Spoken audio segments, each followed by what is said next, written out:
Former Arkansas Governor Mike Huckabee jumped into the Republican presidential race Tuesday, launching his second bid for the White House. Huckabee kicked off his campaign with an elaborate event in his hometown of Hope, Arkansas. If that town sounds familiar, it's because former President Bill Clinton also grew up in Hope and famously ended his 1992 acceptance speech at the Democratic National Convention in New York with, "I still believe in a place called Hope." Huckabee launched his second White House campaign with an indictment of the Obama administration and a pitch to working-class Americans worried about their jobs and social conservatives who share his opposition to abortion and gay marriage. "America's leadership in the world is completely evaporated and the country is more polarized than ever in my lifetime. We were promised hope, but it was just talk. And now we need the kind of change that really could get America from hope to higher ground." Foreign policy hawk. On foreign policy, Huckabee vowed closer relations with Israel and a strong U.S. response to the threat of radical Islam. Huckabee said that if elected, he would not merely try to contain jihadism but vowed to, in his words, conquer it.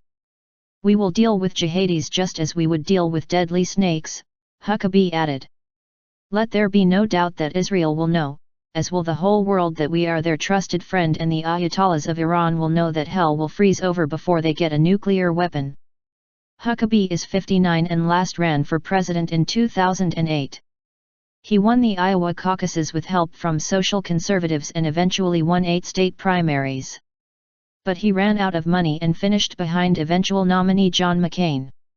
During that campaign, many analysts noted that Huckabee seemed to have trouble broadening his message beyond social conservatives to other factions of the Republican Party. Pitching to social conservatives.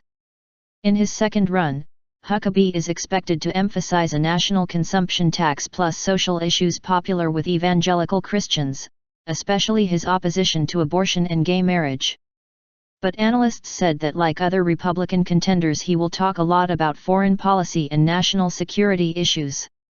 "I think when all is said and done and we get to the general election in 2016, you're going to have 3 issues: economic mobility, jobs, and national security.